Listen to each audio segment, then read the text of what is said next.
In this video, I'm going to show you how to disable contacts on Telegram.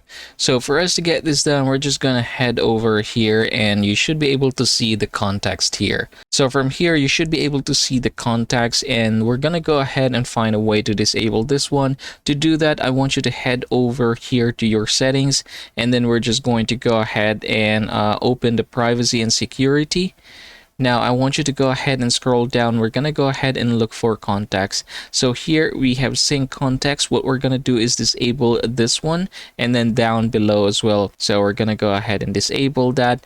Now in order to delete those that were already synced, what we're going to do is tap the first option, this one right here, and then we're going to go ahead and click the delete button. Now let's go ahead and try to check if they are still in there. We're going to tap this 3 vertical lines and then click contacts. After doing so, you are no longer seeing the contacts here, and that, everybody, is how you're going to get this done. Thanks for watching and I hope this video helps you out.